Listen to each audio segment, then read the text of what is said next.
Hello friends, it's Ruthie. Welcome back. Today I'm going to show you how I store my scraps. There's always, everybody's asking how people are storing their scraps.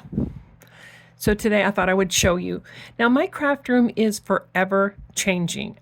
If something doesn't work, I change it. And it doesn't always work forever. So, be prepared to change things around as you go along. So the way I do my scraps is I cut my scraps down to certain sizes that I know that I'm going to use. Now, this is the 4x4 cards. We get those sheets that you can either use one side or the other, and I cut those down. But then I also cut down papers to use from my scraps. So 4x4 is a set that I use. Now this can be used if you need to use if you're making a 3x3 photo or something. It also works great in die cutting machines, tucking, layering, doing grid layouts. So this is a size that I do use a lot. The other size that I do is 4x6. And I do cut a lot of my different patterns, papers, and that kind of thing down. This is also the size that you get, you're doing your photos. You can use these for layers. And I also have in here some of my, I have some larger pieces that come from paper and stickers and that kind of thing. So 4x6 is the set that I do a lot of. The other one that I have in my container here that I'm showing you now, which I have two of these and I've picked them up at different places, and it's like those refrigerator organizer bins that you can find at different places. So this one has my 4x6 pages and papers in here. And like I said, I do keep some of my larger and longer pieces in here that I have in the front. These are my 4x4 section. And what you're seeing here is when you get the embellishments or you get really tiny pieces of paper. So these I think are like 2x2s. I think, let me see. Yeah, these are like 2x2 little cards. Some of these are the ones I've cut down. Some of these are ones that come off of paper. And so I just put these on the end like this. And then these are some of the bigger sections, some of like the, different frames, but they're still not quite 3x3 sizes. So let me grab a different one and I'll show you what I'm doing. This is another one of the containers. Same thing. It's a little bit different, edges and that kind of thing because it's a different manufacturer.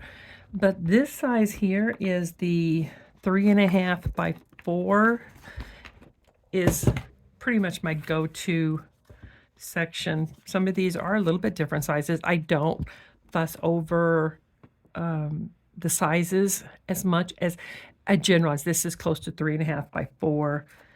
Some of these are some like embellishment cards. It's stuff that comes with some of the kits that I put in here. Like these things here come off of a sheet that I can cut down. And these are the 2.5 by, no, not 2.5, 3.5x4. So see, this is a 3x4. So I just have a generalized size, and I put these things all in here together. Some of these are the ones that I do cut down. So this is just a size. If I have paper, I cut them down, and then I just stack all these together and I put them in here. So this works for me because it's easy to flip through. Let me pull this away just a tad here. There we go. It's easy to flip through and see what I have, and it just sits on my desk. Now, another size that I do a lot of, I have this. This is a refrigerator box. Oh, that's going to cause a glare. Let me get a piece of paper put on top of that to help with that glare. There we go. Sorry about that, guys. Anyway, this is the refrigerator thing, and you can find these anywhere, Walmart, any place. And so what I keep in here is 3x3 sizes.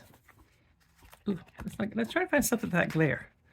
So this is my 3x3 size, and I do use a lot of these with my die cut stamps as bases. This is just another size that I found that I use a lot of. So that's all my 3x3s. I do use a lot of my my cardstock. If I have small cardstock, I cut it to that size. And in the back is 2.5 by 3.5 size. I use these if you have small die cuts that you want to do. These also fit into the sports card that I use for my embellishments, and I'll show you those a little bit more later on. But these are the 2.5 by 3.5. But this is a great size. This is great for when you're doing this and you want to tuck a piece just to add a little bit of color. You know, so I do have these, and I do the print as well as the solids like this. So, and it's easy again just to pull out and flip through these things. So I have that one.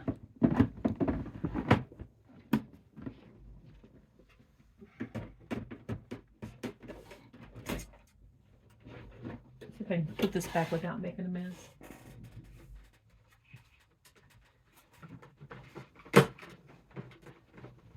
Okay. Because I'm afraid that's going to cause a glare again. These are, I was traveling at one point and I went by a Dollar Tree and they had these small drawers here. Oh guys, I wish I had bought like 50 of these things. They're so convenient. I only bought 4. But these are, let's see, it's 5 by like 1.5. And if anybody knows where to find these things at, let me know, because I love these things. But I will try to see if I can find some on Amazon similar to it. But I stacked these all up because they are stackable. And what I have in here is just tiny strips.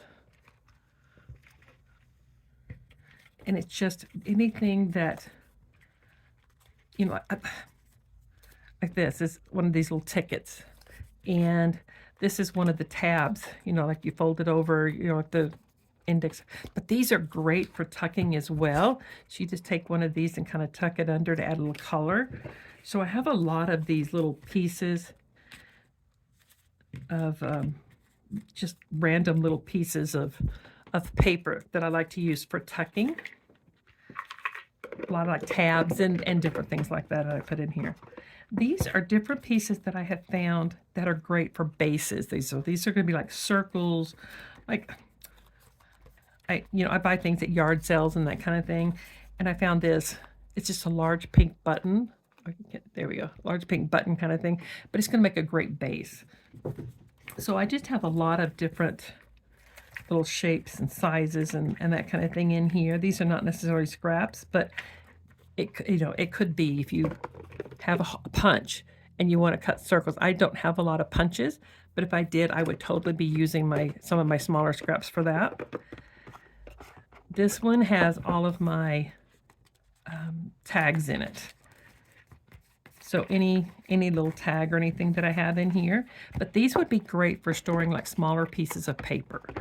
So I don't just put my paper in a bin or something like that. I usually cut it down to a certain size.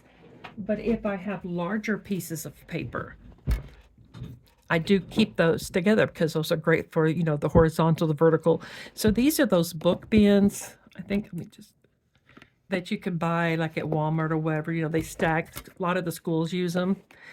So when I have larger pieces that I don't want to cut down because they are able to be used, I stick them in here because these are great just to add the different papers in. So anything that's still 12 inches wide, 12 inches wide, maybe 6-8 inches, that I think I can use again, I put them in here to use. So that's how I store my, let me see if I can get one of these apart. Maybe you can see it a little bit better. See, this is one of those little, like you can buy. I think I bought these at Walmart, and I use these when all my grandbabies come over to help them separate some of their things, you know, when they're unpacking some of their clothes and that kind of stuff. So I keep some of these around all the time too. So the sizes that I generally use is I keep anything that's large. I keep 2.5 by 3.5. I keep 3 by 3s, 3.5 by 4, 4 by 4, and 4 by 6s.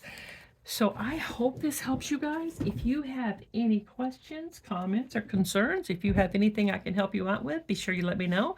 If you haven't subscribed to the channel, subscribe to the channel down below, and also leave a comment if you have any organizing hacks, because you know we all love to be able to find our stuff. Talk to you later, guys. Have a great day.